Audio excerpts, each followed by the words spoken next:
रक्त परिसंचरण तंत्र। रक्त परिसंचरण की खोज विलियम हार्वे ने किया था।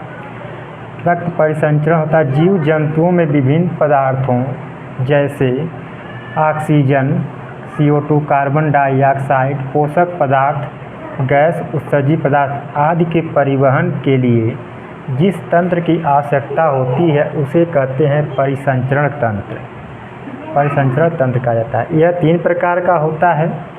पहला बंद परिसंचरण तंत्र, दूसरा खुला परिसंचरण तंत्र, तीसरा मिश्रित परिसंचरण तंत्र।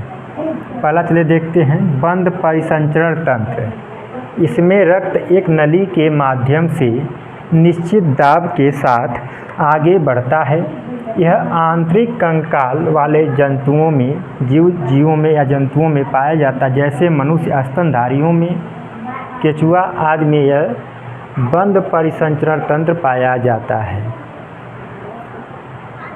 दूसरा है खुला परिसंचरण तंत्र। इसमें रक्त बिना किसी दाब के साथ आगे बढ़ता है।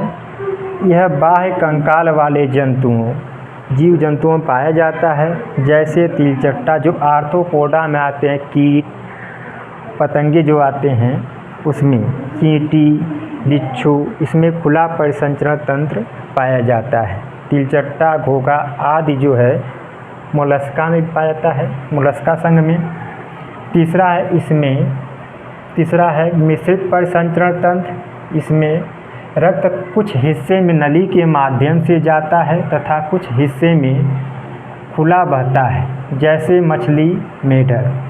मछली के शरीर में खुला परिसंचरण तंत्र होता है, लेकिन इसके पंखों में रक्त एक नली के माध्यम से बहता है, इसलिए मछली जो है और मेढक मिश्रित परिसंचरण तंत्र के अंतर्गत आते हैं। रक्त में कोलेस्ट्रॉल यानी वसा चर्बी की मात्रा जो है 180 जो है से लेकर 200 ग्राम तक होनी चाहिए। अब चलिए देखें रक्त का मार्ग। धमनी में जो रक्त बहता है वह हृदय से लेकर शरीर की ओर, हार्ट से बॉडी की ओर एक निश्चित प्रेशर के साथ, जिस प्रेशर से हृदय रक्त को फेंकता है पूरे शरीर में, वह 120 मिलीग्राम होता है mg। इसे कहते हैं सिस्टोलिक। बीपी जब नापा जाता है तो 120/80 होता है, तो ऊपर होता है सिस्टोलिक प्रेशर। दूसरा होता है डायस्टोलिक प्रेशर, 80 कहते हैं डायस्टोलिक प्रेशर।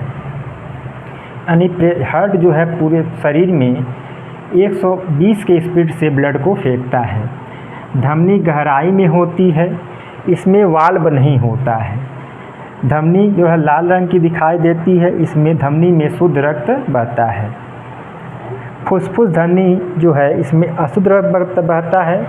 अशुद्ध रक्त का मतलब जिस रक्त में कार्बन डाइऑक्साइड CO2 की मात्रा होती है वह अशुद्ध रक्त होता है, और जिस रक्त में ऑक्सीजन O2 की मात्रा होती है वह शुद्ध रक्त होता है। अब शिरा को देखते हैं। शिरा जो है बॉडी से जो है ब्लड को हार्ट की ओर ले जाता है, बॉडी से हार्ट की ओर शिरा ले जाता है ब्लड को, रक्त को। इसका जो प्रेशर जो है 80 होता है, 120 की स्पीड से गया और 80 की स्पीड से वापस लौटता है। यह ऊपर होता है यानी त्वचा के नीचे होता है, इसमें वाल्व होते हैं। यह जो है नीला दिखाई देता है, शिरा हमेशा नीला त्वचा के नीचे होता है, यह नीला दिखाई देता है। और शिरा में जो है अशुद्ध रक्त का प्रवाह यानी अशुद्ध रक्त बहता है। लेकिन फुसफुस जो शिरा होता है, पल्मोनरी शिरा, उसमें शुद्ध रक्त का प्रवाह होता है, शुद्ध रक्त बहता है। नली में खाली स्थान को ल्यूमेन कहते हैं। उसके बाद देखते हैं रक्त का मार्ग।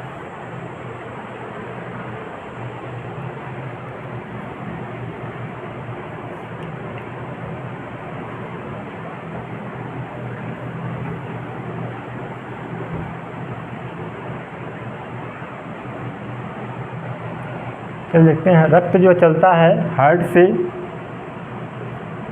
यानी हृदय से चलेगा, ये महाधमनी हो जाएगी।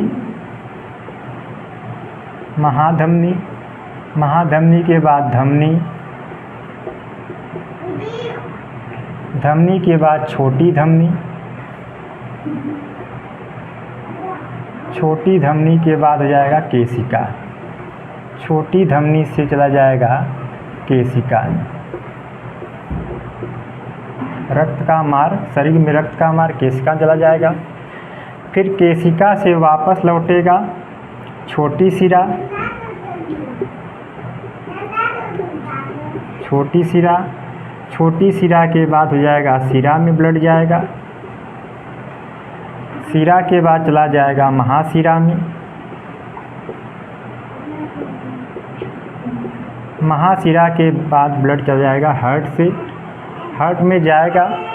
उसके बाद हार्ट से चला जाता है फेफड़े में शुद्ध होता है, फिर जो आ जाता है पल्मोनरी शिरा से होते हुए हार्ट में। तो यह रक्त का मार्ग है। रक्त चलता है हार्ट यानी हृदय से महाधमनी, महाधमनी से धमनी, धमनी के बाद छोटी धमनी, फिर केशिका। धमनी में बहता है यहाँ तक ऑक्सीजन युक्त ब्लड, इसे कहते हैं शुद्ध रक्त। धमनी में ऑक्सीजन युक्त शुद्ध रक्त कहा जाता है।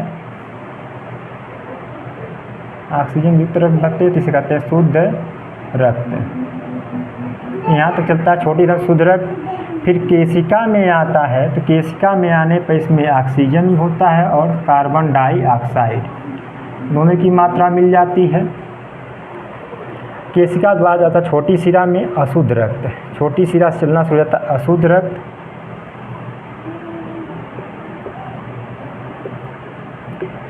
अब शिरा केशिका जो होती है, आँख में देखेंगे तो पतली पतली नसें होती हैं जो केशिका होती हैं। कहीं पर दरकचा जाने पर या कहीं खरोच लग जाने पर हल्का हल्का ब्लड आता है तो क्या होता है, वह केशिका होती है। बहुत पतली नसें होती हैं, इसमें शुद्ध अशुद्ध दोनों रक्त का प्रवाह होता है। एक छोटी धमनी से अशुद्ध रक्त प्रवाह होगा, फिर शिरा, छोटी शिरा से अशुद्ध रक्त प्रवाह, फिर शिरा में आएगा महाशिरा, फिर चला जाएगा हार्ट में।